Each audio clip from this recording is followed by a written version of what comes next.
Chapter 3. From this day natural philosophy, and particularly chemistry, in the most comprehensive sense of the term, became nearly my sole occupation. I read with ardor those works, so full of genius and discrimination, which modern inquirers have written on these subjects.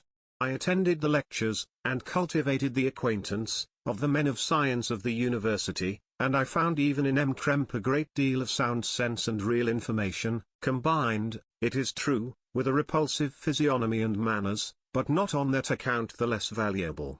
In M. Waldman I found a true friend. His gentleness was never tinged by dogmatism, and his instructions were given with an air of frankness and good nature, that banished every idea of pedantry. It was, perhaps, the amiable character of this man that inclined me more to that branch of natural philosophy which he professed, than an intrinsic love for the science itself. But this state of mind had place only in the first steps towards knowledge. The more fully I entered into the science, the more exclusively I pursued it for its own sake. That application, which at first had been a matter of duty and resolution, now became so ardent and eager, that the stars often disappeared in the light of morning whilst I was yet engaged in my laboratory. As I applied so closely, it may be easily conceived that I improved rapidly. My ardor was indeed the astonishment of the students, and my proficiency, that of the masters. Professor Krempe often asked me, with a sly smile, how Cornelius Agrippa went on, whilst M. Waldman expressed the most heartfelt exultation in my progress. 2 years passed in this manner, during which I paid no visit to Geneva, but was engaged, heart and soul, in the pursuit of some discoveries, which I hoped to make. None but those who have experienced them can conceive of the enticements of science. In other studies you go as far as others have gone before you, and there is nothing more to know, but in a scientific pursuit there is continual food for discovery and wonder. A mind of moderate capacity, which closely pursues one study, must infallibly arrive at great proficiency in that study, and I, who continually sought the attainment of one object of pursuit, and was solely wrapped up in this, improved so rapidly, that, at the end of 2 years, I made some discoveries in the improvement of some chemical instruments, which procured me great esteem and admiration at the university.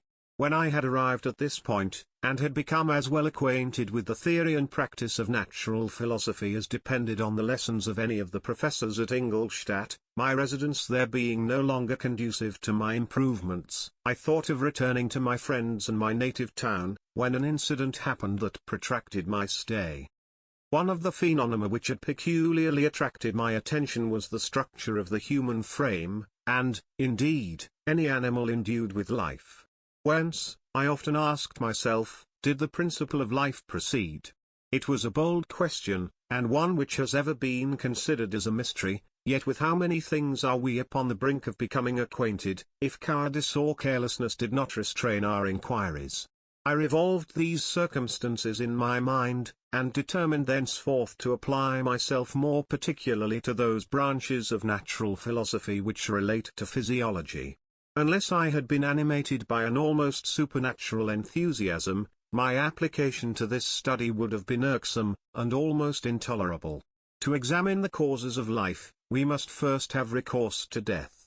I became acquainted with the science of anatomy, but this was not sufficient. I must also observe the natural decay and corruption of the human body. In my education my father had taken the greatest precautions that my mind should be impressed with no supernatural horrors. I do not ever remember to have trembled at a tale of superstition, or to have feared the apparition of a spirit. Darkness had no effect upon my fancy, and a churchyard was to me merely the receptacle of bodies deprived of life, which, from being the seat of beauty and strength, had become food for the worm. Now I was led to examine the cause and progress of this decay, and forced to spend days and nights in vaults and charnel houses. My attention was fixed upon every object the most insupportable to the delicacy of the human feelings. I saw how the fine form of man was degraded and wasted, I beheld the corruption of death succeed to the blooming cheek of life, I saw how the worm inherited the wonders of the eye and brain. I paused, examining and analyzing all the minutiae of causation, as exemplified in the change from life to death, and death to life, until from the midst of this darkness a sudden light broke in upon me, a light so brilliant and wondrous, yet so simple, that while I became dizzy with the immensity of the prospect which it illustrated, I was surprised that among so many men of genius, who had directed their inquiries towards the same science, that I alone should be reserved to discover so astonishing a secret. Remember, I am not recording the vision of a madman. The sun does not more certainly shine in the heavens, than that which I now affirm is true. Some miracle might have produced it, yet the stages of the discovery were distinct and probable. After days and nights of incredible labor and fatigue, I succeeded in discovering the cause of generation and life, nay, more, I became myself capable of bestowing animation upon lifeless matter. The astonishment which I had at first experienced on this discovery soon gave place to delight and rapture. After so much time spent in painful labor, to arrive at once at the summit of my desires, was the most gratifying consummation of my toils. But this discovery was so great and overwhelming, that all the steps by which I had been progressively led to it were obliterated, and I beheld only the result. What had been the study and desire of the wisest men since the creation of the world, was now within my grasp. Not that, like a magic scene, it all opened upon me at once. The information I had obtained was of a nature rather to direct my endeavors so soon as I should point them towards the object of my search, than to exhibit that object already accomplished. I was like the Arabian who had been buried with the dead, and found a passage to life aided only by one glimmering, and seemingly ineffectual light. I see by your eagerness, and the wonder and hope which your eyes express, my friend, that you expect to be informed of the secret with which I am acquainted. That cannot be. Listen patiently until the end of my story, and you will easily perceive why I am reserved upon that subject. I will not lead you on, unguarded and ardent as I then was, to your destruction and infallible misery. Learn from me, if not by my precepts, at least by my example, how dangerous is the acquirement of knowledge, and how much happier that man is who believes his native town to be the world, than he who aspires to become greater than his nature will allow. When I found so astonishing a power placed within my hands, I hesitated a long time concerning the manner in which I should employ it. Although I possessed the capacity of bestowing animation, yet to prepare a frame for the reception of it, with all its intricacies of fibers, muscles, and veins, still remained a work of inconceivable difficulty and labor. I doubted at first whether I should attempt the creation of a being like myself or one of simpler organization, but my imagination was too much exalted by my first success to permit me to doubt of my ability to give life to an animal as complex and wonderful as man. The materials at present within my command hardly appeared adequate to so arduous an undertaking, but I doubted not that I should ultimately succeed. I prepared myself for a multitude of reverses, my operations might be incessantly baffled, and at last my work be imperfect, yet, when I considered the improvement which every day takes place in science and mechanics, I was encouraged to hope my present attempts would at least lay the foundations of future success. Nor could I consider the magnitude and complexity of my plan as any argument of its impracticability. It was with these feelings that I began the creation of a human being. As the minuteness of the parts formed a great hindrance to my speed, I resolved, contrary to my first intention, to make the being of a gigantic stature, that is to say, about 8 feet in height, and proportionably large. After having formed this determination, and having spent some months in successfully collecting and arranging my materials, I began.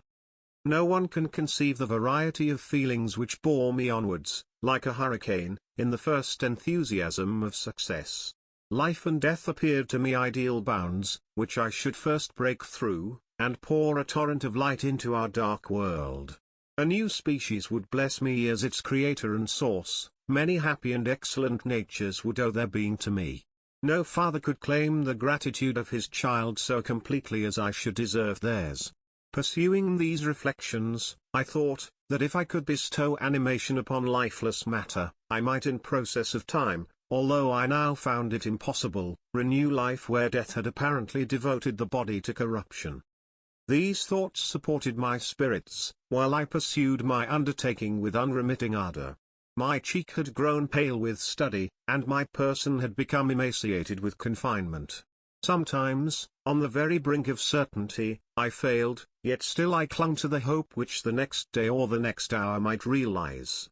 One secret which I alone possessed was the hope to which I had dedicated myself, and the moon gazed on my midnight labors, while, with unrelaxed and breathless eagerness, I pursued nature to her hiding places. Who shall conceive the horrors of my secret toil, as I dabbled among the unhallowed damps of the grave, or tortured the living animal to animate the lifeless clay? My limbs now tremble, and my eyes swim with the remembrance, but then a resistless, and almost frantic impulse, urged me forward. I seemed to have lost all soul or sensation but for this one pursuit. It was indeed but a passing trance, that only made me feel with renewed acuteness so soon as, the unnatural stimulus ceasing to operate, I had returned to my old habits. I collected bones from charnel houses, and disturbed, with profane fingers, the tremendous secrets of the human frame. In a solitary chamber, or rather cell, at the top of the house, and separated from all the other apartments by a gallery and staircase, I kept my workshop of filthy creation. My eyeballs were starting from their sockets in attending to the details of my employment. The dissecting room and the slaughter-house furnished many of my materials, and often did my human nature turn with loathing from my occupation, whilst, still urged on by an eagerness which perpetually increased, I brought my work near to a conclusion. The summer months passed while I was thus engaged, heart and soul, in one pursuit.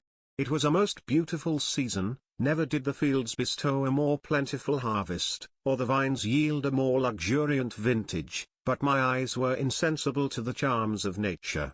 And the same feelings which made me neglect the scenes around me caused me also to forget those friends who were so many miles absent, and whom I had not seen for so long a time.